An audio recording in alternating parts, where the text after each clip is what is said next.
বিশ্বনবী সব সময় দোয়া করতেন, ইয়া তুবা আলিশ শাম, ইয়া তুবা আলিশ শাম, শাম দেশের জন্য বরকত। আবার বিশ্বনবী বলতেন, আল্লাহুম্মা বারিক লানা ফি শামিনা, আল্লাহ আপনি আমার শাম দেশের উপরে বরকত দিয়েছে দেন। সুবহানাল্লাহ। এই শাম দেশের ভেতরে অনেক বরকত, কারণ এই শাম দেশের মধ্যে একটা মসজিদ আছে, মসজিদটার নাম হচ্ছে মসজিদুল আকসা। মসজিদটার নাম কি? এইটাকে বলা হয় সানিউল কিবলাতাইন, মুসলমানদের দ্বিতীয় কেবলা। বিশ্বনবী মক্কা থেকে মদিনাতে হিজরত করার পরে মদিনায় যে 16 মাস কিংবা 17 মাস ওই মসজিদুল আকসার দিকে হয়ে নামাজ পড়েছেন। সুবহানাল্লাহ। 17 মাস পরে আবার মসজিদুল আকসা থেকে কাবার দিকে বিশ্বনবীর কেবলা পরিবর্তন করে দিল কে? পৃথিবীতে 3টা মসজিদ সবচাইতে সেরা, মনে রাখবেন। ইসলামিক জেনারেল নলেজ, এটা ইসলামিক সাধারণ জ্ঞান। পৃথিবীতে 3টা মসজিদ সবচাইতে সেরা। কয়টা? 1 নাম্বার হচ্ছে মসজিদুল আকসা। মসজিদের নাম কি? সুবহানাল্লাযী আসরা বিআবদিহি লাইলাম মিনাল মাসজিদিল হারামি ইলাল মাসজিদিল আকসা। প্রশংসা ওই আল্লাহর, যিনি তার নবীকে, যিনি তার বান্দাকে মেরাজের রাতে মসজিদুল হারাম থেকে মসজিদুল আকসায় ভ্রমণ করিয়েছে। মেরাজের রাত্রিতে বিশ্বনবী ওই মসজিদটা ভ্রমণ করেছিলেন এবং বিশ্বনবী বলেছেন, খবরদার, স্পেশাল সওয়াবের নিয়তে, বিশেষ সওয়াব পাওয়া যাবে এই নিয়তে পৃথিবীর 3টা মসজিদ ছাড়া আর কোনো মসজিদে সফর করা জায়েজ। তার প্রথম হলো মসজিদুল আকসা। এই মসজিদুল আকসার ভেতরে 1 রাকাত নামাজ পড়লে 500 রাকাতের সওয়াব দেয় কে? 2 নাম্বার মসজিদে নববী, বিশ্বনবীর কবর যেই মসজিদের মধ্যে রয়েছে, ওই মসজিদে 1 রাকাত নামাজ পড়লে 1000 রাকাত নামাজের সওয়াব দেয় কে? 3 নাম্বার মসজিদুল হারাম, যেই মসজিদুল হারামের মাঝখানে আল্লাহর ঘর রয়েছে, ওই ঘরে 1 রাকাত নামাজ পড়লে 1 লক্ষ রাকাতের সওয়াব আমল নামায় দিবে কে? আর যদি জামাতে পড়েন আরো 27 গুণ বেশি, তার মানে 1 রাকাতে 27 লক্ষ রাকাতের সওয়াব। সুবহানাল্লাহ কইবেন না? যাইতে মনে চায় সৌদি আরব, যাইতে মনে চায় মক্কা, যেতে মনে চায় মদিনাতে। বিশ্বনবী শুয়ে আছেন সেখানে, দেখা দাও রাসূলুল্লাহ, ধন্য করো দিদারে, আমি কেঁদে কেঁদে হই গো সারা, ধন্য করো দিদারে। 2 সাথীকে পাশে নিয়ে হায় ঘুমিয়ে আছো নিঝুম নিরালায়, আমি সইতে পারি না বিরহ জ্বালা, ধন্য করো দিদারে, ডেকে লও হাবিবাল্লাহ, ধন্য করো দিদারে। পড়েন আমিন। অসাধারণ কথামালা এই গানের, কিন্তু সামান্য একটু সমস্যা আছে। বিশ্বনবীর কাছে দিদার চাওয়া যায় না, দিদার চাইতে হবে কার কাছে? দেখা দাও মাবুদ আল্লাহ, ধন্য করো দিদারে, আমি কেঁদে কেঁদে হই গো সারা, ধন্য করো দিদারে। পড়েন আমিন। এজন্য বিশ্বনবীর দিদার আল্লাহর পক্ষ থেকে অনেক বড় নিয়ামত, কিন্তু দিদার বিশ্বনবী দিতে পারে না। দিতে পারে কে? বিশ্বনবী স্বপ্ন যুগে কাকে এসে ওনার নুরানি চেহারাটা দেখাবেন, এটা বিশ্বনবীর সিদ্ধান্তে নয়, একজনের সিদ্ধান্তে। তিনি কে? এজন্য বলতে হবে ডেকে লও মাবুদ আল্লাহ। চিল্লায় কোন ঠিক কিনা? এজন্য বিশ্বনবীর এই মসজিদে নামাজ পড়লে 1 রাকাতে 1000 রাকাতের সওয়াব, মসজিদুল আকসাতে পড়লে 1 রাকাতে 500 রাকাতের সওয়াব, আবার মসজিদুল হারামে 1 রাকাত নামাজ পড়লে 1 লক্ষ রাকাতের সওয়াব দিবে কে? তার মানে তিনের জৈতুন বলে আল্লাহ ফিলিস্তিনের কসম কেটেছেন। আর এই ফিলিস্তিনের মধ্যে মসজিদুল আকসা রয়েছে, যেটা বিশ্বনবীর মেরাজের স্টেশন। বিশ্বনবী মেরাজ করতে যে ওইখানে ব্রেক নিয়েছে, ওইখানে বিশ্বনবী ট্রানজিট নিয়েছে। ট্রানজিট চিনেন তো? আপনি সৌদিতে যদি উমরা করতে যান, সৌদি এয়ারলাইন্সে গেলে ডিরেক্ট ফ্লাইট, কিন্তু কাতার এয়ারওয়েজে গেলে, এমিরেটসে গেলে আপনাকে কাতারে ট্রানজিটে যেতে হবে, এমিরেটসে ট্রানজিটে যেতে হবে। বিশ্বনবীর মেরাজটাও হয়েছে এইভাবে, সরাসরি রব্বুল আলামিন বিশ্বনবীকে আল্লাহর আরশের টান দিয়ে একেবারে নিয়ে যায় নাই। বিশ্বনবীকে মক্কাতুল মুকাররমা থেকে প্রথমে বিশ্বনবীকে ইয়াসরিবে নেওয়া হয়েছে। বিশ্বনবী ওনার চাচাতো বোন উম্মে হানির ঘরে শোয়া ছিলেন। সাইয়েদনা জিব্রাইল ঘরের চালটা ফাঁকা করে বিশ্বনবীকে তুলে নিয়ে হাতিমে কাবার মধ্যে বসালেন। বিশ্বনবীর গলার নিচ থেকে শুরু করে নাভি পর্যন্ত এক টান দিয়ে ছিঁড়ে ফেললেন।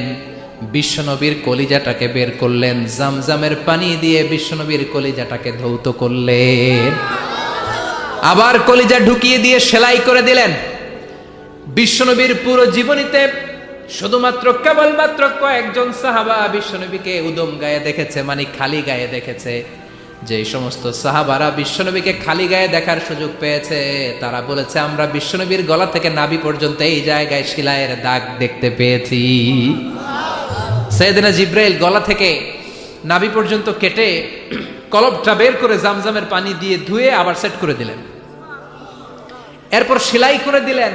এটাকে বলে শাক্কে সাদার, সিনা চাক। কি বলে? ডাক্তারি ভাষায় বলে ওপেন হার্ট সার্জারি। নাম শুনেন নাই? বিশ্বনবীর পুরো জিন্দেগিতে 2 বার এরকম ওপেন হার্ট সার্জারি হয়েছে। আল্লাহু আকবার। মেরাজের রাতে হাতিমে কাবা থেকে ওপেন হার্ট সার্জারি করে বিশ্বনবীকে সাইয়েদনা জিব্রাইল উড়িয়ে নিয়ে গেলেন একটা মরুর প্রান্তরে, ঘুটঘুটে অন্ধকার। সাইয়েদনা জিব্রাইল বললেন, ও নবী এই জায়গায় দোয়া করেন। বিশ্বনবী দোয়া করলেন। দোয়ার পরে জিব্রাইলকে বললেন, ও জিব্রাইল কোন জায়গায় রেখে দোয়া করতে বললা? জায়গাটা তো চিনলাম না। সাইয়েদনা জিব্রাইল বলেন, নবী গো, কিছুদিন পরে আপনার এলাকা থেকে আপনি বিতাড়িত হবেন।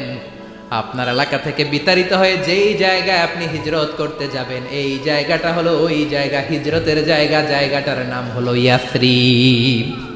ইয়াসরিব মদিনার পূর্ব নাম হচ্ছে ইয়াসরিব। আবার সেখান থেকে বিশ্বনবীকে তুলে এক পাহাড়ের উপরে নেওয়া হলো। এগুলো মেরাজের রাতের ঘটনা। ওই পাহাড়ে নামিয়ে বলা হলো, ও নবী আপনি দোয়া করেন। তার মানে প্রথম স্টেশন মদিনা ইয়াসরিবে, দ্বিতীয় স্টেশন পাহাড়ের উপরে। ব্রেক নিচ্ছেন, ব্রেক নিয়ে নিয়ে বড় জার্নির জন্য বিশ্বনবীকে তৈরি করছে কে?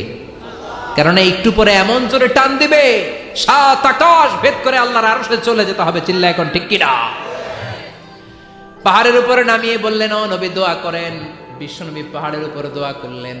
এবার বললেন, ও জিব্রাইল আইয়ু জাবালিন হাদা, অন্ধকার, ঘুটঘুটে অন্ধকার, কিছু দেখি না, এটা আবার কোন পাহাড়? সাইয়েদনা জিব্রাইল বললেন, ও নবী এই পাহাড়টা হলো জাবালু মুসা, আপনার ভাই মুসার পাহাড়। এটা হলো তুর পাহাড়। তুর পাহাড়ের চূড়ায় এসেছেন। সেখান থেকে আরেক ব্রেক দিয়ে বিশ্বনবীকে মসজিদুল আকসাতে নেওয়া হয়েছে। যে মসজিদুল আকসা ফিলিস্তিনের ভূখণ্ডে অবস্থিত, যে মসজিদে 1 রাকাত সালাত আদায় করলে 500 রাকাতের সওয়াব আমলনামায় ঢুকিয়ে দিবে কে? আবার এই ফিলিস্তিন বিলাদুস শাম, এই শাম দেশ যেন তেন জায়গা নয়। 2টা বর্ণনায় পাওয়া যায় কিয়ামতের ময়দানটা হবে আরাফাতের ময়দানে। আবার আরেকটা বর্ণনায় পাওয়া যায় কিয়ামতের ময়দানটা হবে সিরিয়া, ফিলিস্তিন, এই শামের ভূখণ্ডের ময়দানে। পড়েন সুবহানাল্লাহ। সাইয়েদনা ঈসা আলাইহিস সালাম দাজ্জালকে হত্যা করার জন্য বাংলাদেশে নামবে না। দাজ্জালকে হত্যা করার জন্য সৌদি আরবেও নামবে না, মিশরেও নামবে না, ইরাকেও নামবে না, লেবাননেও নামবে না, আলজেরিয়াতেও নামবে না, তিউনিসিয়াতেও নামবে না, মরক্কোতেও নামবে না। সাইয়েদনা ঈসা আলাইহিস সালাম দাজ্জালকে হত্যা করার জন্য ফিলিস্তিনের দামেস্কের জামে মসজিদের সবচেয়ে বড় মিনারার পাশে 2 জন ফেরেশতার পাখার উপরে ভর করে জামিনে নেমে আসবেন।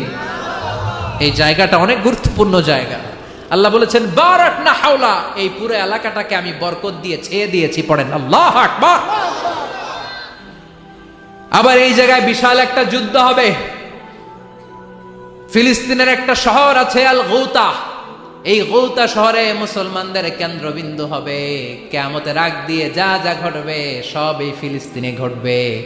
এই জন্য 3 আর জাইতুনের কসম কাটার মধ্য দিয়ে ফিলিস্তিনের কসম কেটেছে কে? এই ফিলিস্তিনের বাইতুল লাহাম, যেটাকে বলে বেথেলহাম, এই বেথেলহাম সিটিতে ঈসা আলাইহিস সালামের জন্ম। সুবহানাল্লাহ পড়েন, মনে থাকবে। কোন শহরে? বেথেলহাম।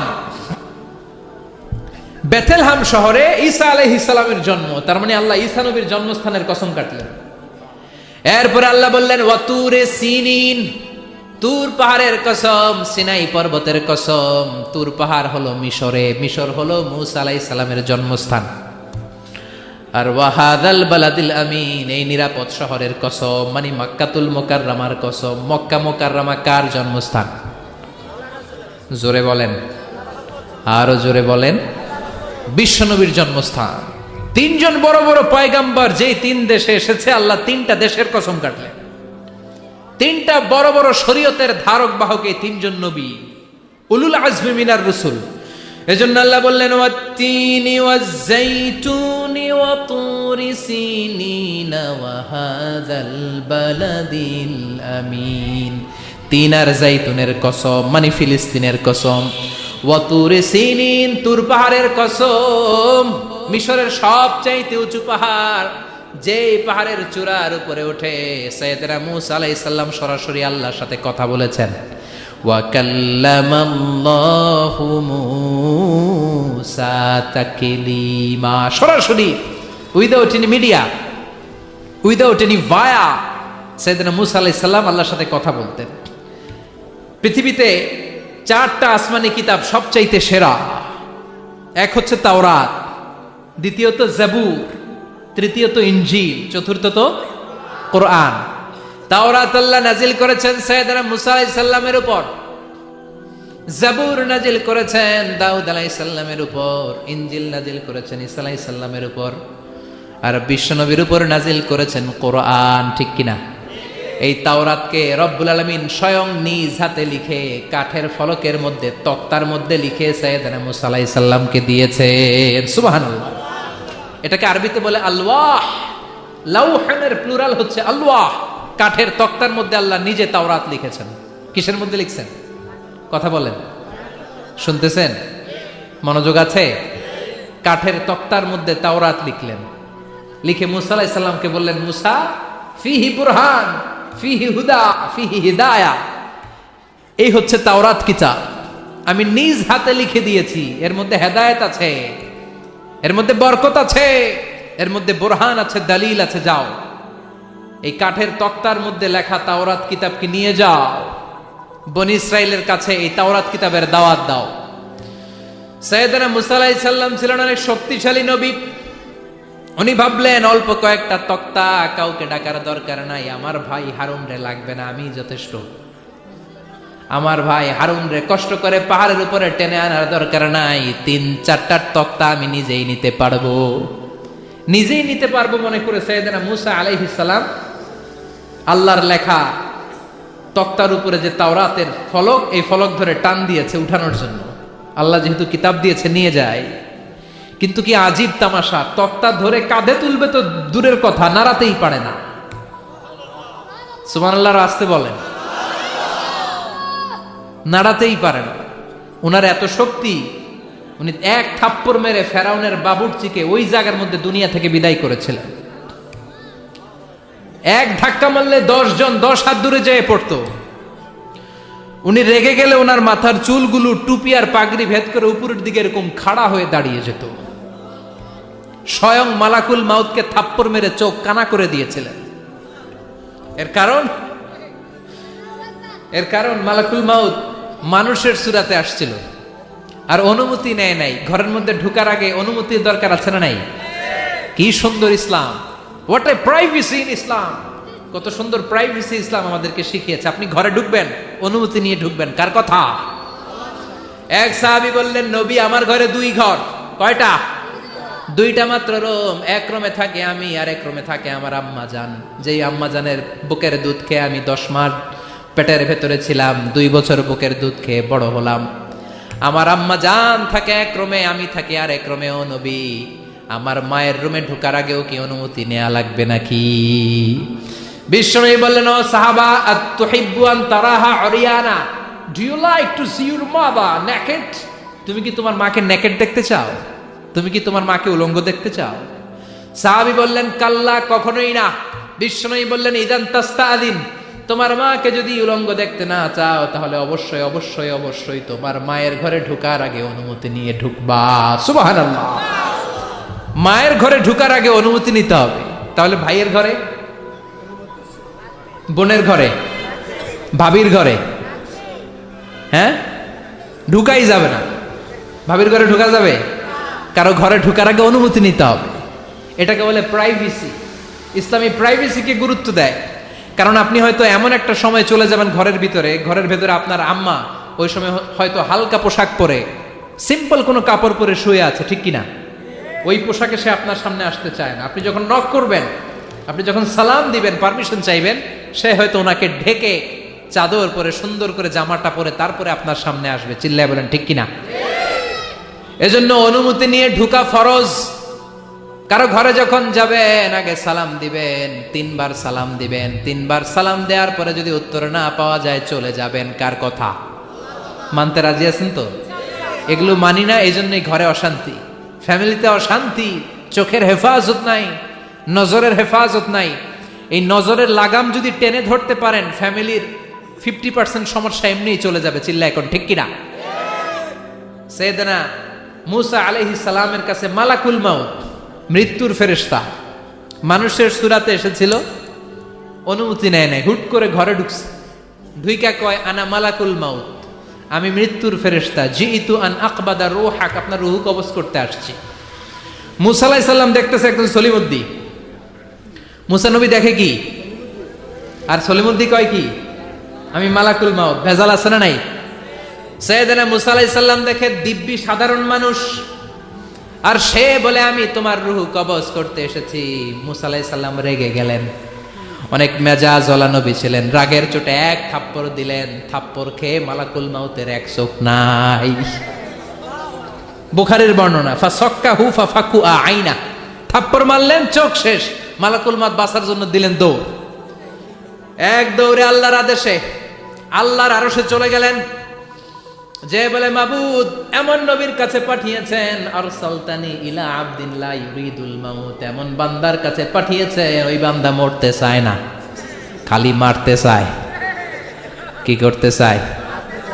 মরতে চায় না, মারতে চায়। দেখেন কি করছে আল্লাহ। বললেন ও মালাকুল মাউত, ভুল করছো, সালাম দাও নাই, অনুমতি নাও নাই, মানুষের সূরাতে গেছো, আর নবীও সাধারণ নবী না, মেজাজওয়ালা নবী, ঠিক কিনা? চিন্তা করে লাভ নাই, আমি কথা বলবো। সাইয়েদনা মুসাকে আল্লাহ ডেকে বললেন ও মুসা, তুমি নাকি মরতে চাও না, খালি মারতে চাও। সাইয়েদনা মুসা বলেন না মাবুদ, আমি তো চিনি নাই, এটা যে মালাকুল মাউত আমি তো চিনি নাই, চিনলে তো তার গায়ে আমি হাত তোলার সাহস করতাম না। আল্লাহ বললেন ও মুসা যাও, দাইয়াদাকা আলা মাতনি সাউর, ওই যে একটা গাভী দেখা যায়, ষাঁড় দেখা যায়, ওই গরুর পিঠের উপরে তোমার ডান হাতটা রেখে দাও। সাইয়েদনা মুসা আলাইহিস সালাম গরুর পিঠের উপরে ডান হাত রাখলেন। আল্লাহ বললেন মুসা, তোমার ডান হাতের নিচে গরুর যতগুলো পশম, প্রত্যেকটা পশমের বিনিময়ে তোমার 1 বছর করে হায়াত আমি বাড়িয়ে দিলাম। মরতে যখন চাও না, মারতে যখন চাও, আরো কয়েক বছর মারো, হায়াত আমি বাড়িয়ে দিলাম। মুসা আলাইহিস সালাম বললেন আল্লাহ সুম্মা মাযা, এই হাতের নিচে গরুর যত পশম তত আমার হায়াত বেড়ে যাবে। ধরলাম হাতের নিচে 2000 পশম, 2000 বছর হায়াত বাড়িয়ে দিলেন, কিন্তু সুম্মা মাযা, 2000 বছর পরে কি হবে, আগে ওইটা কোন, ওই ঝামেলাটা ভাঙের আগে। আল্লাহ বললেন মুসা সুম্মাল মাউত, তারপরে তো তোমাকে মরতেই হবে, এই পৃথিবীতে আসলেই মরতে হয়। কুল্লু নাফসিন যায়িকাতুল মাউত, এই পৃথিবীতে যারা একবার আসবে তাদেরকেই মরতে হবে, ঠিক কিনা? সাইয়েদনা মুসা আলাইহিস সালাম বললেন ফাল আনা, তাহলে আর দেরির দরকার নাই, এখনই আমাকে নিতে বলেন। সুবহানাল্লাহ। মালাকুল মাউত এসে মুসা আলাইহিস সালামের রূহ কবজ করে ফেলবেন। এই মুসা আলাইহিস সালামের সাথে সরাসরি আল্লাহর কথা হতো এই তুর পাহাড়ের উপর, আর এই তুর পাহাড়ের নামে কসম কেটেছে কে? ওয়া তুরি সিনিন। আল্লাহ বললেন তিন আর জাইতুনের কসম, মানে ফিলিস্তিনের কসম। ওয়া তুরি সিনিন, তুর পাহাড়ের কসম, যেই তুর পাহাড়ের উপরে আমি তাওরাত কিতাব নাজিল করেছি। তাওরাত কিতাবটাকে কাঠের ফলকের মধ্যে লিখে বললেন মুসা নিয়ে যাও। মুসা আলাইহিস সালাম নিতে পারে না। মনে আছে? মনে আছে আপনাদের না ভুলে গেছেন? মুসা আলাইহিস সালাম ধরলেন, নাড়াতে পারে না। আর কাঁধে তুলবে তো দূরের কথা, নাড়াতেই তো পারে না। এত শক্তিশালী নবী।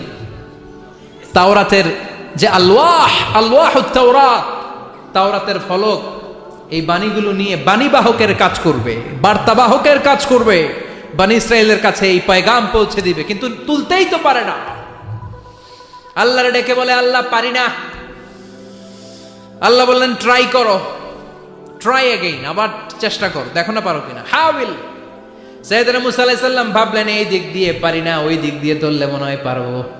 এবার তক্তার ওই পাশ দিয়ে নাড়াচাড়া শুরু করছে, ওই দিক দিয়েও পারে না।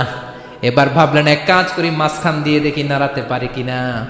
সাইয়েদনা মুসা আলাইহিস সালাম কাঠের তক্তাগুলোর মাঝখান দিয়ে ধরলেন, টান দিলেন, কিন্তু তক্তা নড়ে, নাড়ানোই যায় না।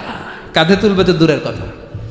সাইয়েদনা মুসা আলাইহিস সালাম অপারগ হয়ে আল্লাহর ডেকে বললেন, ও মাবুদ, পারি না। আল্লাহ আসলে চাচ্ছে মুসা যেন বলে পারি না। মুসা পারে না এটা শুনতে আল্লাহর বড় মনে চায়। সুবহানাল্লাহ কইবেন না? কারণ সব জায়গায় উনি পারে আর মারে।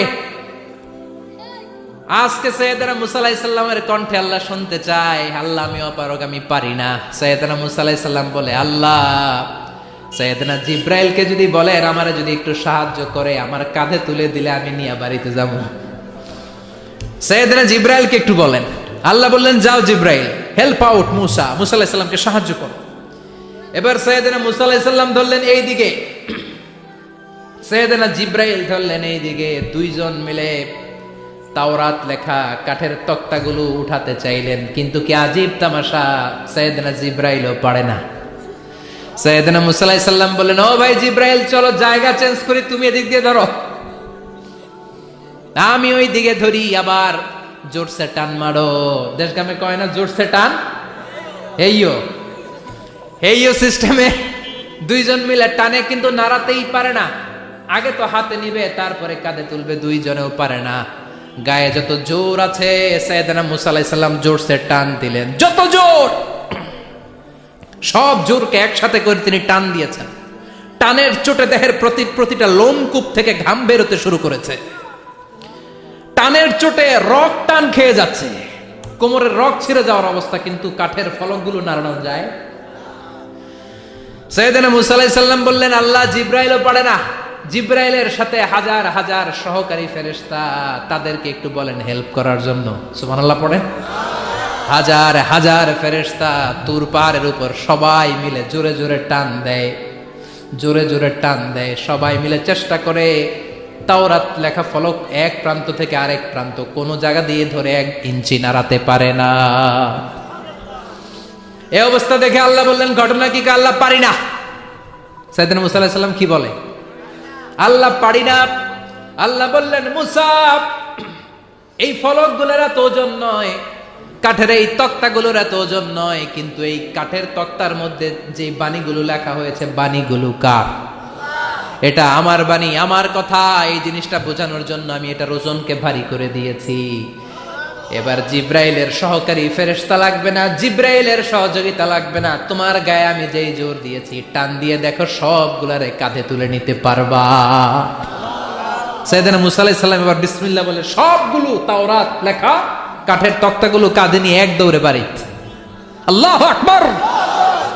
যেই পাহাড়ের উপর এই তক্তা টানাটানির ঘটনা ঘটেছে, পাহাড়টার নাম, এজন্য আল্লাহ বললেন, ওয়াত-তিনি ওয়াজ-যাইতুনি ওয়া তুরি সিনিনা ওয়া হাযাল বালাদিল আমিন। তিন আর যাইতুনের কসম, তুর পাহাড়ের কসম। আবার তুর পাহাড়ের মধ্যে নূরের তাজাল্লি দিয়েছে কে? ফালাম্মা তাজাল্লা রাব্বুহু জাআলাহু দাক্কান ওয়া খাররা মূসা সাঈকা। সাইয়েদনা মুসা আলাইহিস সালাম বললেন, আল্লাহ তোমাকে দেখতে চাই। আল্লাহ বললেন, দেখতে পারবে না, পাহাড়ের দিকে তাকাও, পাহাড়ের মধ্যে নূরের তাজাল্লি দেব, যদি পাহাড় টিকে যায় তাহলে দেখতে পাবা। আল্লাহ যখন তুর পাহাড়ের উপর তাজাল্লি মেরেছেন, পাহাড় ভেঙে খান খান হয়ে যায়, সাইয়েদনা মুসা আলাইহিস সালাম বেহুশ হয়ে যায়। এই বেহুশ হওয়ার ঘটনা আর পাহাড় জ্বলে ছাই হওয়ার ঘটনা যেখানে ঘটেছে, ওই পাহাড়টার নাম জোরে বলেন। ওই তুর পাহাড়ের কসম কেটেছে কে? ওয়াতুরি, ওয়াতুরি 2285 মিটার উঁচু, অনেক উঁচু পাহাড়। আবার ইয়াজুজ মাজুজ যখন পৃথিবীতে আক্রমণ করবে, ইন্না ইয়াজুজ ওয়া মাজুজ মুফসিদুনা ফিল আরদ, তামাম জাহানে ইয়াজুজ মাজুজ যখন আক্রমণ করবে, তামাম পৃথিবীটাকে যখন লন্ডভন্ড করে দিবে, সাইয়েদনা ঈসা আলাইহিস সালাম মুমিন বান্দাদেরকে নিয়ে যেই পাহাড়ের উপর আশ্রয় নেবেন সেটা হলো এই তুর পাহাড়। সুবহানাল্লাহ। ঈসা আলাইহিস সালাম মুমিনদেরকে নিয়ে এক পাহাড়ে চলে যাবেন এই ইয়াজুজ মাজুজের অত্যাচার থেকে বাঁচার জন্য। এদেরকে ইংরেজিতে বলে Gog Magog. If you search in Google by writing Gog and Magog, আপনি পেয়ে যাবেন ইয়াজুজ মাজুজের কাহিনী। হাত্তা ইদা ফুতিহাত ইয়াজুজ ওয়া মাজুজ ওয়া হুম মিন কুল্লি হাদাবিন ইয়ানসিলুন, লক্ষ লক্ষ ইয়াজুজ মাজুজের বাহিনী আসবে। এই ইয়াজুজ মাজুজের বাহিনীর অত্যাচার, অবিচার, অনাচার, জুলুম থেকে, মারামারি থেকে বাঁচার জন্য মুসলমানরা ঈসা আলাইহিস সালামের নেতৃত্বে যেই পাহাড়ের উপর আশ্রয় নিবেন, ওই পাহাড়ের নাম হলো তুর পাহাড়। ওই পাহাড়ের নাম কি? কোরআনে অনেকবার আল্লাহ তাআলা এই তুর পাহাড়ের কথা বলেছেন। আমি নিজে এই তুর পাহাড়ের চূড়ায় উঠেছি 2 বার। পাথরের পাহাড়, মাঝরাতে উঠতে হয়। এই তুর পাহাড়ের নিচে একটা গির্জা আছে, খ্রিস্টানদের প্রাচীনতম গির্জা, সেন্ট ক্যাথেরিনা গির্জা। এই গির্জার ভেতরে ঢুকেছিলাম দেখার জন্য। এটা পবিত্র জায়গা। মুসা আলাইহিস সালাম যখন যাচ্ছিলেন, আল্লাহ বললেন ফাখলা'না আলাইক, ফাখলা'না আলাইকা ইন্নাকা বিল ওয়াদিল মুকাদ্দাসি তুয়া, শুজ অফ, জুতা খুলে ফেলো। মুসা জুতা খুলে ফেলো। ইন্নাকা বিল ওয়াদিল মুকাদ্দাসি তুয়া, you are in a very holy valley, very sacred valley. একটা পবিত্র উপত্যকায় তুমি এসেছো। এর চাইতে উন্নত এবং পবিত্র উপত্যকা আমি মহাবিশ্বে কোথাও সৃষ্টি করি নাই। চিল্লায় পড়েন সুবহানাল্লাহ। মাঝরাতে এই তুর পাহাড়ে উঠতে হয়, ব্যাকপ্যাক নিয়ে যেতে হয়, সেখানে পানি টানি খাবার দাবার নিয়ে ওঠা লাগে। 3-4 ঘন্টা লাগে উঠতে, নামতে আবার 3-4 ঘন্টা। সকালে 10টা-11টার পরে আর তুর পাহাড়ে থাকা যায় না, কারণ আমাদের বাংলাদেশের পাহাড়গুলো মাটির পাহাড়, তুর পাহাড় হচ্ছে পাথরের পাহাড়। পাথরের পাহাড়ে যখন সূর্যের আলো লাগে, পাথরের পাহাড় গরম হয়ে যায়।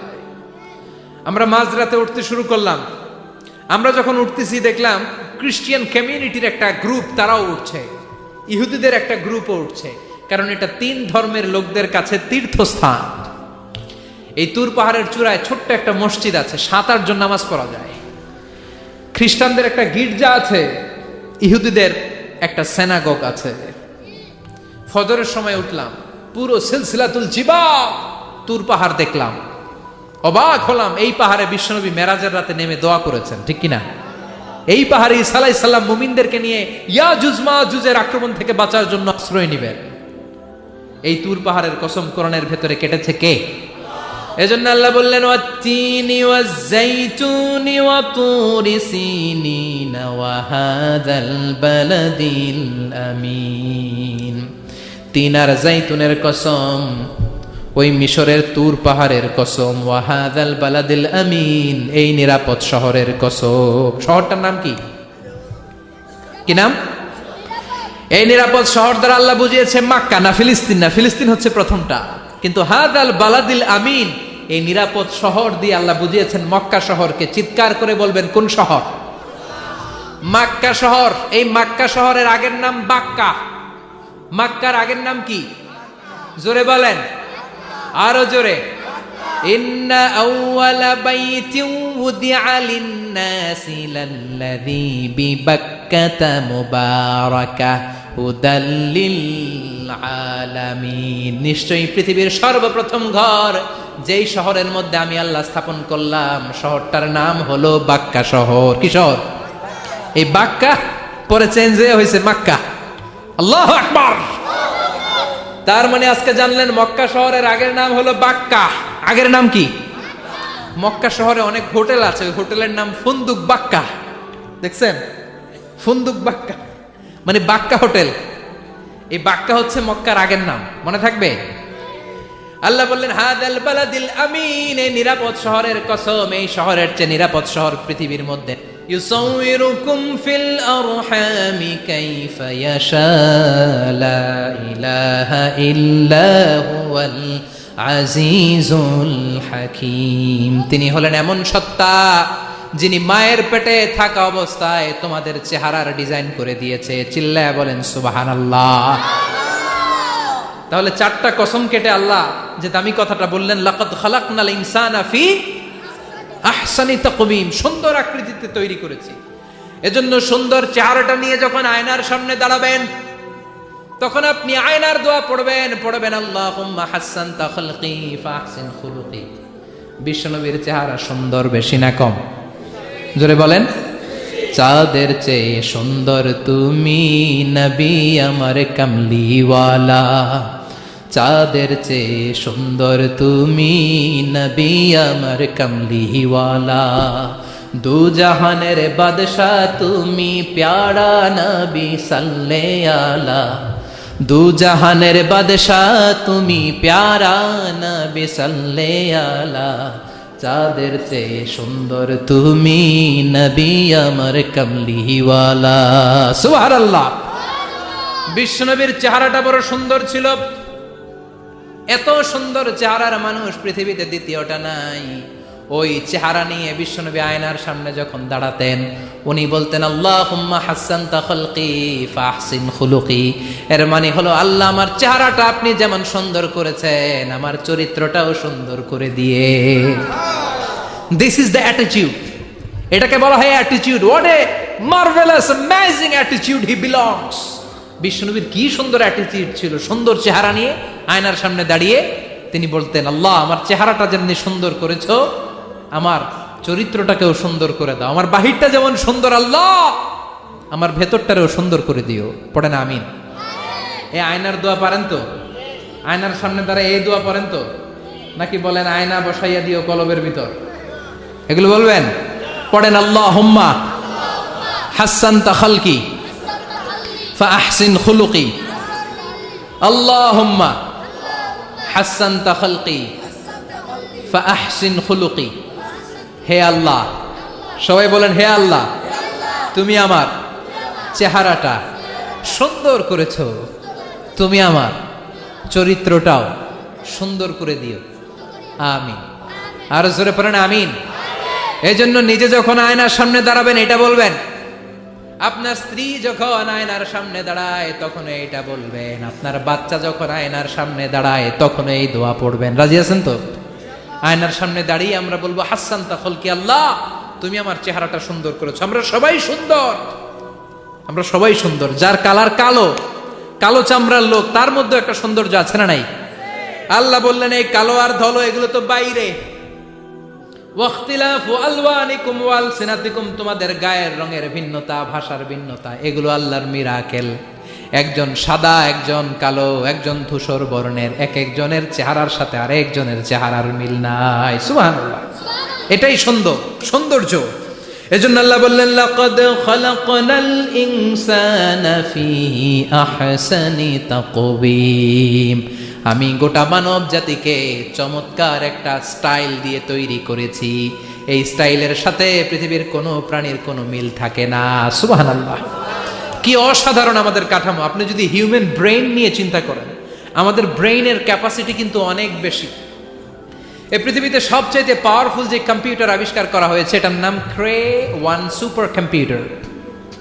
ইউনাইটেড স্টেটস অফ আমেরিকাতে যারা মিলিটারি বেসে জব করে তাদের ম্যাথমেটিক্যাল ইকুয়েশন ড্র করার জন্য, সলিউশন করার জন্য এই ক্রে-1 সুপার কম্পিউটার তারা ইউজ করে। বিজ্ঞানীরা হিউম্যান ব্রেইনের ক্যাপাসিটির সাথে ওই ক্রে-1 সুপার কম্পিউটারের তুলনা করেছে।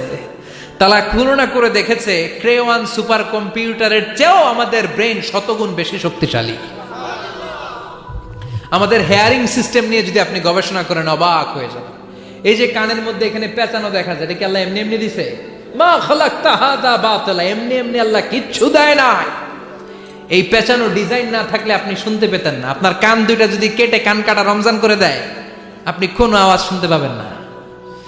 এই কানের ডিজাইনগুলো, এই আঁকাবাঁকা পথগুলো আল্লাহ তাআলা দিয়েছে ইথারে ভেসে আসা সাউন্ডগুলোকে ইলেকট্রিক্যাল সিগন্যালের মাধ্যমে ভেতরে ঢুকানোর জন্য। কানের তিনটা পার্ট থাকে, একটা হচ্ছে আউটার এয়ার, একটা হচ্ছে মিডল এয়ার, তারপরে হচ্ছে ইনার এয়ার, মাঝখানে এয়ার ড্রাম থাকে।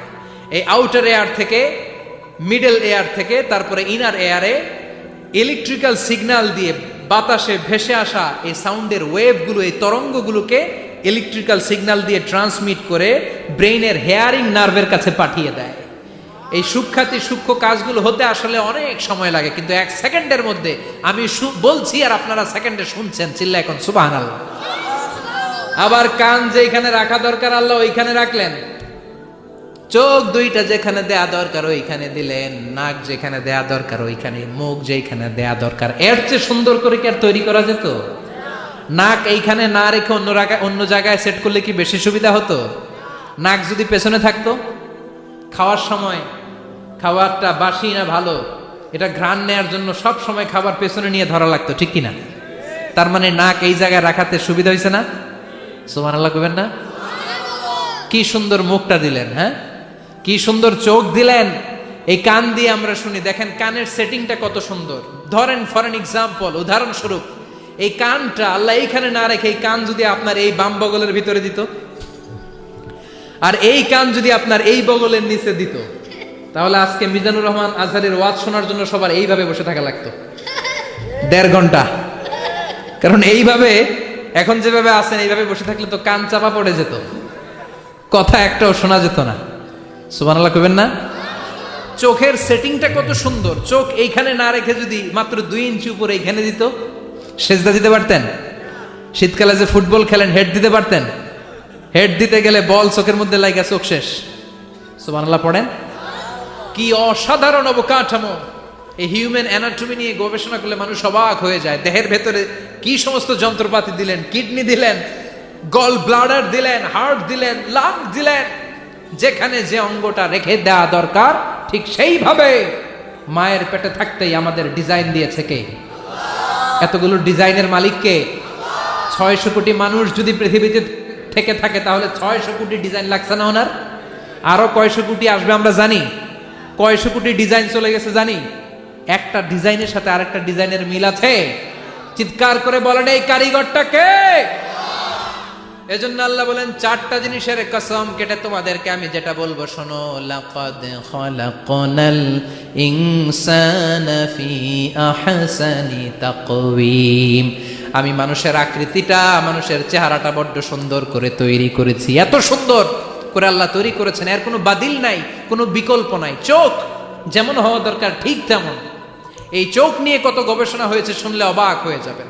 মাত্র 2 মিলিমিটার ডাইমেনশনের ছোট্ট আমাদের চোখ। এই চোখ দিয়ে আমরা অনেক কিছু দেখি। কাছের জিনিস যেমনি দেখি, দূরের জিনিসও দেখি। দূরের চাঁদ দেখি, দূরের সূর্য দেখি, দূরের মেঘমালা দেখি, ওই বিমানটাকে দেখি, আবার কাছের ছোট্ট মানুষটাকেও দেখি, ঠিক কিনা? এটার ভেতরে আল্লাহ অনেক পাওয়ারফুল মেগাপিক্সেল দিয়েছেন। এই পৃথিবীতে সবচাইতে পাওয়ারফুল যে ক্যামেরাগুলো আবিষ্কার হয়েছে মুভি শুট করার জন্য, সেখানে যেই মেগাপিক্সেল আল্লাহ দিয়েছেন চোখের ভেতরে এর কয়েক গুণ বেশি দিয়েছেন। চিল্লায় বলেন আল্লাহু আকবার। এই চোখ দিয়ে মেডিকেল সায়েন্স বলছে human eyes can identify more than 10 million colours. 1 মিলিয়নে 10 লক্ষ, 10 মিলিয়নে কত? 1 কোটি। তার মানে এই চোখ দিয়ে আমরা আমাদের এক একটা চোখ দিয়ে 1 কোটি ধরনের রং শনাক্ত করতে পারি। এক লাল রঙের মধ্যে কত লাল, লাইট রেড, ডিপ রেড, কত ধরনের মিক্স করে কত কালার হয়, সবকিছু চোখ দিয়ে আমরা ধরতে পারি। চিল্লায় বলেন আল্লাহু আকবার। জিহ্বা দিয়ে স্বাদ নেয়ার সুযোগ দিলেন। এই জিহ্বার পার স্কয়ার সেন্টিমিটারে টেস্ট বাড রয়েছে 184টা। সেই হিসাবে আপনার জিহ্বার উপরিভাগ দিয়ে আপনি 10,000-এরও বেশি ধরনের খাদ্যের স্বাদ আস্বাদন করতে পারেন। চিৎকার করে পড়েন আল্লাহু আকবার। এক একটা অঙ্গ নিয়ে যদি আপনি গবেষণা করেন, কত কাজ করার সুযোগ আল্লাহ তাআলা দিয়ে দিলেন। 206টা নাকি হাড্ডির পিস রেখেছে আল্লাহ এক একটা দেহের ভিতরে। 206টা না, 206টা হাড় আছে। আমাদের প্রত্যেকের দেহের ভিতরে কয় পিস হাড্ডি? কথা কয় না? 206টা। সবচেয়ে ছোট হাড়টা আছে কানের ভেতরে। সুবহানাল্লাহ পড়েন। সবচেয়ে ছোট হাড়। এক একটা অঙ্গ কত সুন্দর এরকম বেন্ড করা যায়, হাত পা নাড়ানো যায়, এইখানে একটা টুইস্ট করা যায়, এইখানে টুইস্ট করা যায়, আবার কবজি টুইস্ট করা যায়, আবার এইখানে এক একটা আঙ্গুলে কতগুলো টুইস্ট করা যায়। সুবহানাল্লাহ কইবেন না? কত কাজ এ হাতের, এই হাত দিয়ে ঘুষি মারা যায়, হ্যাঁ, হাত দিয়ে আটার খামির বানানো যায়, হাত দিয়ে ভারী জিনিস উত্তোলন করা যায়।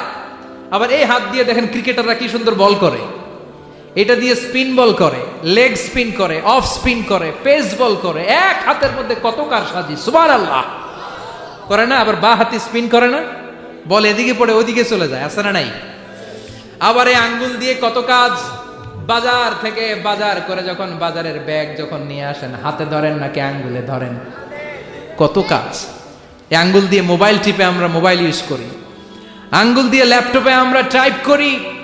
ডাক্তাররা এই আঙ্গুল দিয়ে সুই ইউজ করে সূক্ষ্ম সূক্ষ্ম সার্জারির কাজগুলো করে, অবাক হয়ে যাবেন এই আঙ্গুলের কত কাজ। এই আঙ্গুল দিয়ে আবার এখন ক্রিকেটেও এরকম 2 আঙ্গুল তুললে ছক্কা, আছে না নাই? আবার 1 আঙ্গুল তুললে আউট, আবার এটা তুললে ভিক্টরি, বিজয় চিহ্ন। দেখবেন যত নেতা খেতা করে পুলিশে ধরে এটা দেখায়, আছে না নাই? এইভাবে কত ধরনের নমুনা আমরা ইউজ করি, কতভাবে হাতগুলোকে ইউজ করি, কতভাবে পা গুলোকে ইউজ করি। দেহের এই সৌন্দর্য আমাদের দান করেছে কে? লাকাদ খালাকনাল ইনসানা ফি আহসানি তাকওয়িম। আমি মানুষকে সব চাইতে সুন্দর আকৃতিতে তৈরি করেছি। সুবহানাল্লাহ পড়েন, চিল্লায় পড়েন আল্লাহু আকবার। আল্লাহ বললেন মানুষ সব চাইতে সেরা, মানুষ হলেন সব চাইতে সেরা।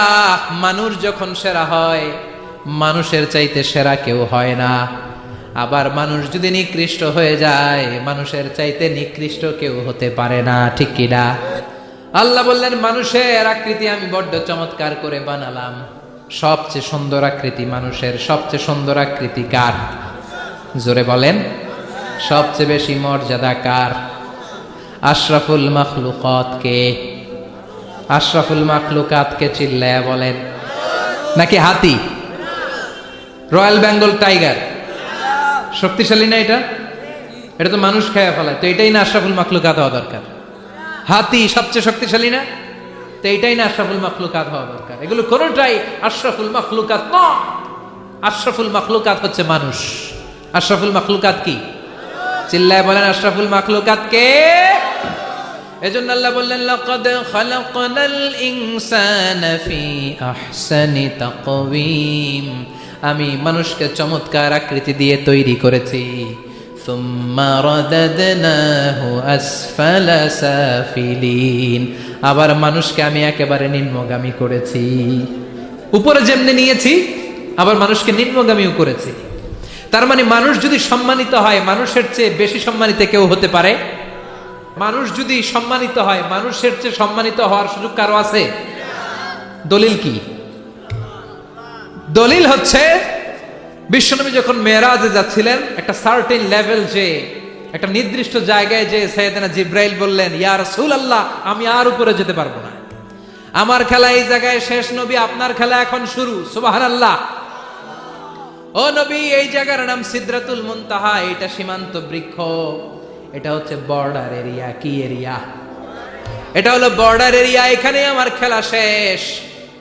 আজীবন আমি এই জায়গায় এসে কান পেতে আল্লাহর অর্ডার শুনেছি, আর ওই অর্ডার তামিল করার জন্য দুনিয়াতে নেমেছি।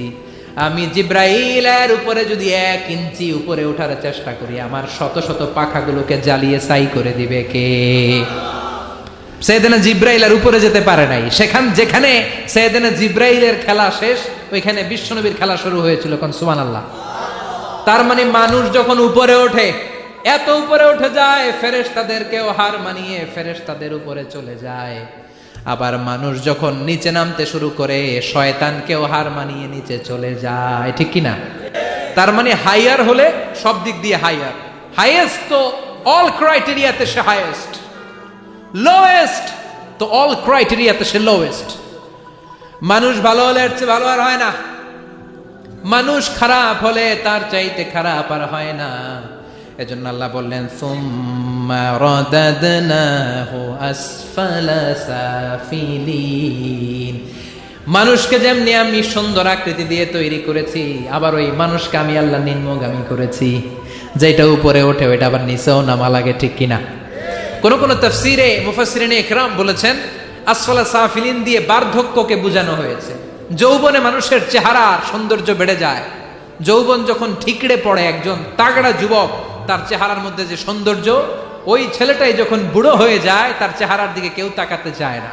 রং ধরা যৌবন জং ধরে নাই, জং ধরে শেষ, ঠিক কিনা? আবার কোন কোন মুফাসসির বলেছে না, এটা নৈতিক অধপতন।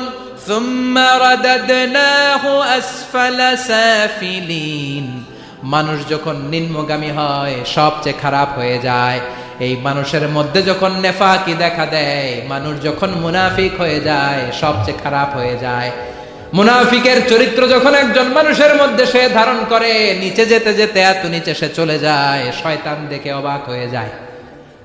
শয়তান দেখে মনে মনে কয়, এইটাই যদি দুনিয়ায় আইবো, আমারে আল্লাহ বানাইছে কেন? কথা বুঝতে পারছেন? মানুষ এত নিচে যায়, শয়তান অবাক হয়ে বলে, এইটাই যদি দুনিয়াতে থাকবে তো আমি তৈরি হইলাম কেন? আমি শয়তান হইলাম কেন? এজন্য মানুষ ভালো হলে সবচেয়ে ভালো, খারাপ হলে সবচাইতে খারাপ। তার কারণটা কি? মানুষ যখন খারাপ হয় পশুর চাইতেও খারাপ হয়ে যায়। জোরে বলেন ঠিক কিনা? আমরা বলি না তুই পশুর চাইতেও অধম। মানবিকতা হারিয়ে যখন মানুষ অন্যায় কাজ করে তখন আমরা বলি তুই পশুর চাইতেও অধম, ঠিক কিনা? এজন্য বলা হয় জনসংখ্যা বাড়ছে, মানুষ বাড়ছে না। বাড়ছে জনসংখ্যা, বাড়ছে কি মানুষ? বাড়ছে নাকি? মানুষ নাই। এই দুনিয়া এখন তো সেই দুনিয়া নাই, মানুষ নামের মানুষ আছে, দুনিয়া বোঝায়, সেই মানুষের ভিড়ে আমার আসল মানুষ নাই। এই দুনিয়া এখন তো সেই দুনিয়া নাই, মানুষ নামের মানুষ আছে, দুনিয়া বোঝায়, সেই মানুষের ভিড়ে আমার আসল মানুষ নাই। আসল মানুষের বড় অভাব। এজন্য বাড়ছে জনসংখ্যা, মানুষ বাড়ছে না। মানুষ যখন খারাপ হয়ে যায় পশুকেও হার মানায়। আল্লাহ বলে উলাইকা কাল আনআম বাল হুম আদাল উলাইকা হুমুল গাফিলুন। কারণ একটা সিংহ কখনো আর একটা সিংহকে মারে না। খেয়াল করে বুঝেন, সিংহ কোনোদিন সিংহ মারে নাকি? বাঘ বাঘ মারে নাকি? হাতি কোনোদিন হাতি মারে নাকি? কিন্তু মানুষ মানুষকে মারে, ঠিক কিনা? আওয়াজ করে উত্তর দেন, একটা বাঘ আর একটা বাঘকে 8 টুকরা 10 টুকরা করে নাকি? একটা হাতি আর একটা হাতিকে কোনোদিন 20 টুকরা 14 টুকরা করে নাকি? কিন্তু একটা মানুষ আর একটা মানুষকে 8 টুকরা 14 টুকরা 20 টুকরা করে, ঠিক কিনা? এজন্য আল্লাহ বললেন সুম্মা রাদাদনাহু আসফালা সাফিলিন। মানুষ যখন শ্রেষ্ঠ হয়, মানুষের চাইতে শ্রেষ্ঠ যেমনি কেউ আর হতে পারে না। আবার মানুষ যখন নিকৃষ্ট হয়ে যায়, মানুষের চাইতে নিকৃষ্ট আর কেউ হতে পারে। এজন্য ভালো হওয়ার দরকার আছে না নাই? তার মানে মানুষ যেমনি উপরে ওঠে আবার নিচেও নামতে পারে। মানুষের যেমনি সুযোগ আর সম্ভাবনা বেশি, মানুষের মধ্যে বিপদ খুব বেশি। কিন্তু 2 শ্রেণীর ব্যক্তিকে বিপদ স্পর্শ করে না। কয় শ্রেণী? আরো জোরে বলেন। আল্লাহ বললেন সে 2 শ্রেণী হলো ইল্লাল্লাযীনা আমানু ওয়া আমিলুস সালিহাতি ফালাহুম আজরুন গায়রু মামনুন। যারা ঈমান আনবে আর সৎ কর্ম করবে, এক আল্লাহর উপরে যারা বিশ্বাস রাখবে আর যারা দুনিয়াতে নেক আমল করবে, তাদের জন্য প্রতিদান রেখেছে কে? তাদেরকে জান্নাত দেওয়ার জন্য প্রস্তুত হয়ে আছে আল্লাহ। জোরে কোন ঠিক কিনা? ওই জান্নাতে ঢোকার ইচ্ছা আছে না নাই? জান্নাতে যেতে চান তো আপনারা? যেতে চান না কারা কারা? হাত তোলেন তো। জান্নাতে যেতে রাজি আছেন? রাজি আছেন সবাই? আল্লাহ এই দুনিয়াতে তুমি যেমনি আমাদেরকে একত্রিত করলা, জান্নাতের ময়দানেও তুমি আমাদেরকে একত্রিত করে দিও, পড়ে না আমিন। জান্নাতেও যেন আমরা এইভাবে বসে বসে তাফসীরুল কোরআনের ময়দানে থাকতে পারি, তুমি তৌফিক দাও, চিল্লায় পড়ে না আমিন। এজন্য আল্লাহ বললেন বিপদ মুক্ত হতে চাইলে 2টা কাজ করতে হবে। এক হলো ইল্লাল্লাযীনা আমানু, ঈমান আনতে হবে কার উপরে? জোরে বলেন কার উপরে? ঈমানের পথে অবিচল থেকে আমার মরণ যেন হয়, তোমারই কাছে মিনতি আমার, তোমারই কাছে মিনতি আমার, মহামহিম দয়াময়, ঈমানের পথে অবিচল থেকে আমার মরণ যেন হয়। পড়েন আমিন। আর জোরে আমিন। এজন্য আল্লাহ বললেন প্রথম শর্ত হলো ঈমান আনতে হবে। ওই ঈমানের মধ্যে শিরকের মিশ্রণ থাকতে পারবে না। শিরক ছাড়া পাক্কা মুমিন হয়ে যদি আমার দরবারে আসো, জান্নাতুল ফেরদাউসের দরজা তোমার জন্য খুলে দিবে কে? দুই নম্বরে ওয়া আমিলুস সলিহাত, নেক আমল যদি করতে পারো, ঈমান আর নেক আমল এই দুইটার গ্যারান্টি যদি দিতে পারো, জান্নাতের গ্যারান্টি দিবে কে? এরপর আল্লাহ বললেন ফামা ইউকাযযিবুকা বা'দু বিদ্দীনি আলাইসাল্লাহু বিআহকামিল হাকিমিন। এত সুন্দর সুন্দর চারটা কসম দিয়ে ওয়াজ নসিহত করার পরে ও নবী, কারা আখিরাতকে অস্বীকার করে, কারা জান্নাত এবং জাহান্নামকে অস্বীকার করে, ও নবী আমি আল্লাহ কি শ্রেষ্ঠতম বিচারক নই? আলাইসাল্লাহু বিআহকামিল হাকিমিন। আল্লাহ এখানে আপনাদেরকে প্রশ্ন করেছে, কি করেছে? কথা বলেন, কি করেছে? He put a question to the audience. Allah just put a question to the listener. শ্রোতাদের কাছে আল্লাহ একটা প্রশ্ন রেখে দিয়েছে। 8টা আয়াতের সূরা সূরাতুত তিন যখন আপনি পড়ে শেষ করলেন, আল্লাহ একটা প্রশ্ন দিয়ে শেষ করবেন। আল্লাহ বললেন আলাইসাল্লাহু বিআহকামিল হাকিমিন, আমি আল্লাহ কি শ্রেষ্ঠ বিচারক নই? আল্লাহ কি শ্রেষ্ঠ বিচারক নন? আমরা বললাম বালা, অবশ্যই আল্লাহ আপনি শ্রেষ্ঠ বিচারক। আবু দাউদের বর্ণনা, বিশ্বনবী বলেন কেউ যদি সূরাতুত তিন পড়া শুরু করে, পড়তে পড়তে পড়তে পড়তে শেষ আয়াতে যখন চলে আসে, সে যখন পড়ে আলাইসাল্লাহু বিআহকামিল হাকিমিন, এর মানে হলো আমি আল্লাহ কি শ্রেষ্ঠ বিচারক নই? আমি আল্লাহ কি আহকামুল হাকিমিন নই? সূরাতুত তিনের শেষ আয়াতে যখন কেউ পৌঁছে যায়, সেজন্য আল্লাহর প্রশ্নের জবাব দিয়ে তারপরে সূরাটা শেষ করে। সেজন্য বলে বালা ওয়া আনা আলা যালিকা মিনাশ শাহিদিন, ও আল্লাহ আমি সাক্ষ্য দিলাম অবশ্যই আপনি আহকামুল হাকিমিন, আপনি শ্রেষ্ঠ বিচারক। কারণ আল্লাহর চাইতে শ্রেষ্ঠ বিচারক আর কেউ আছে নাকি?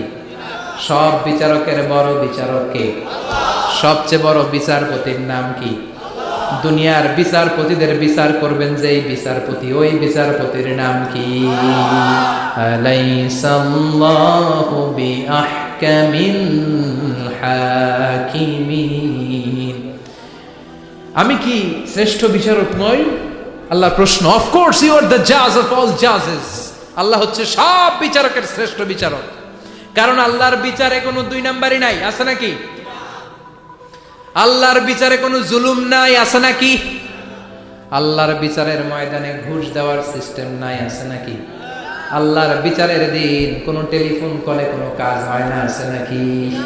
এজন্য আল্লাহ বললেন ওয়ামা আনা বিযাল্লামিন লিল আবিদ, আমার বিচারটা এত স্বচ্ছ বিচার, এত চমৎকার বিচার, এই বিচারে কেউ জুলুমের শিকার হবে না। ফামাই ইয়ামাল মিসকালা যাররাতিন খায়রান ইয়ারা ওয়া মান ইয়ামাল মিসকালা যাররাতিন শাররান ইয়ারা, আমার বিচারটা এমন বিচার, যাররা পরিমাণ ভালো করেছো ওইটাই পাবা, যাররা পরিমাণ খারাপ করেছো সেটাও পাবা, যে যতটুকু করেছো পরিণাম তার ততটুকু, এটাই হলো আল্লাহর বিচার, ঠিক কিনা? এজন্য আল্লাহর সেই বিচারের দিনকে আমরা ভয় করি তো? কিয়ামতের সেই বিচারের কাঠগড়াকে আমরা ভয় করি? যারা এই বিচারের কাঠগড়াকে ভয় করে তারা কোনোদিন মিথ্যা বলে না, তারা কোনোদিন নামাজ ছাড়ে না, তারা কোনোদিন ইসলামের বিপক্ষে কাজ করে না। চিল্লায় বলেন ঠিক কিনা?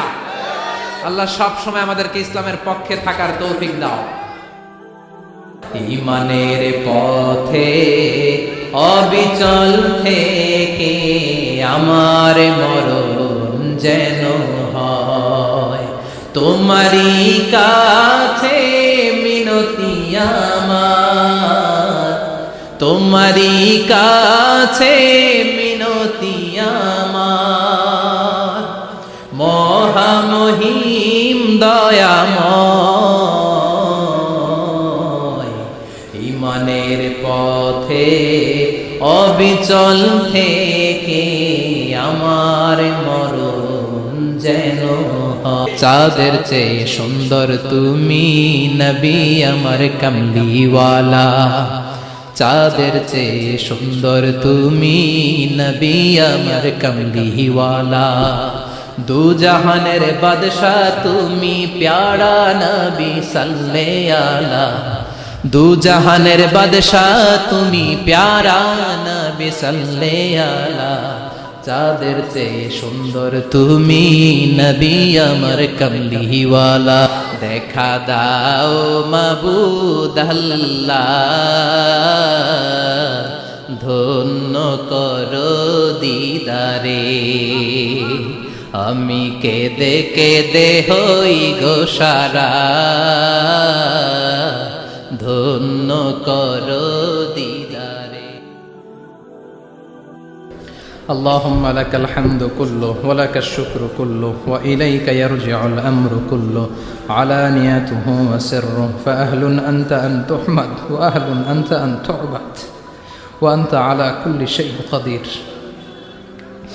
لك الحمد حتى ترضى ولك الحمد إذا رضيت ولك الحمد بعد الرضا. لك الحمد حمد الحامدين حمد الشاكرين حمد الذاكرين،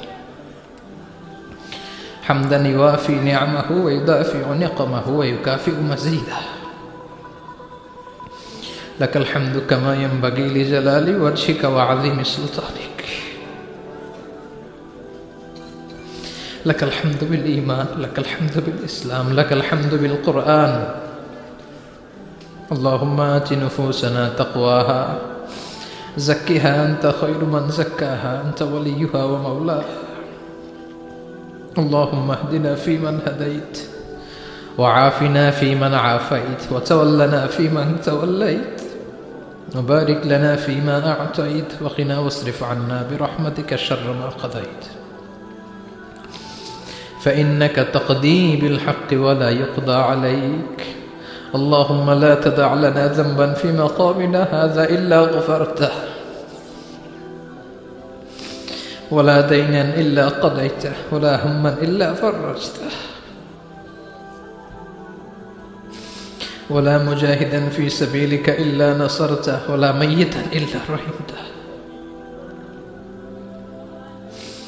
ولا حاجة من حوائج الدنيا إلا وفيتها يا الله.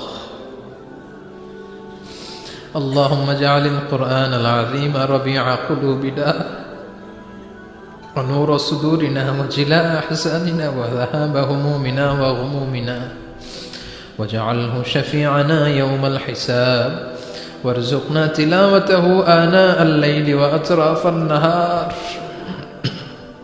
ربنا آتنا في الدنيا حسنة وفي الآخرة حسنة وقنا عذاب النار. ربنا ظلمنا أنفسنا وإن لم تغفر لنا وترحمنا لنكونن من الخاسرين. আল্লাহ আজকের মাহফিলকে তুমি কবুল করে দাও। টাকা পয়সা দিয়ে বুদ্ধি পরামর্শ দিয়ে যারা এই মাহফিলটাকে বাস্তবায়ন করলো, আল্লাহ মাহফিলটাকে নাজাতের ওসিলা বানাও। মহাবিশ্বের মহাবিশ্ব এই মহাগ্রন্থ কোরআনুল কারীম থেকে সরাসরি আমরা সূরাতুদ দুহার তাফসীর শুনলাম, সূরাতুত তিনের তাফসীর শুনলাম। আল্লাহ জীবনে যেন বাস্তবায়ন করতে পারি তৌফিক দাও। 5 ওয়াক্ত সালাত জামাতের সাথে আদায়ের তৌফিক দাও। আমাদের ফ্যামিলিগুলোর জান্নাতি ফ্যামিলি বানাও। আমরা যা বলি তা যেন আমল করতে পারি তৌফিক দাও। আল্লাহ কোরআনের কথাগুলো যেন সহি সালামতে সারা বিশ্বে পৌঁছে দিতে পারি তৌফিক দাও। বেশি বেশি নেক আমলের তৌফিক দাও। আমাদের মধ্য থেকে যারা অসুস্থ আল্লাহ তাদেরকে সুস্থ করে দাও। যারা দুরারোগ্য ব্যাধিতে আক্রান্ত আল্লাহ তাদেরকে সুস্থ করে দাও। আমাদের যত মৃত আত্মীয় স্বজন 3.5 হাত কবরের বাসিন্দা, কবরগুলো জান্নাতের টুকরা বানিয়ে দাও। যে হাফিজ ভাইগুলো কোরআনকে সিনায় ধরেছে আল্লাহ এই কোরআনের তাফসীর বুঝে যেন মুফাসসিরে কোরআন হতে পারে তৌফিক দাও। মা বাবার মুখ উজ্জ্বল করতে পারে, দেশের দশের মুখ উজ্জ্বল করতে পারে তৌফিক দাও। আল্লাহ এই প্রতিষ্ঠানকে এলাকার হেদায়েতের মার্কাজ বানাও। এলাকায় যতগুলো কবরস্থানে মুমিন মুর্দারা শুয়ে আছে আল্লাহ তাদেরকে মাফ করে দাও। আল্লাহ ইসলামের পক্ষে যেন থাকতে পারি সবসময়, তুমি তৌফিক দাও। কার কতদিনের হায়াত আছে আমরা জানি না, যতদিন বাঁচবো ইসলামের পক্ষে যেন জীবনটাকে বিলিয়ে দিতে পারি তৌফিক দাও।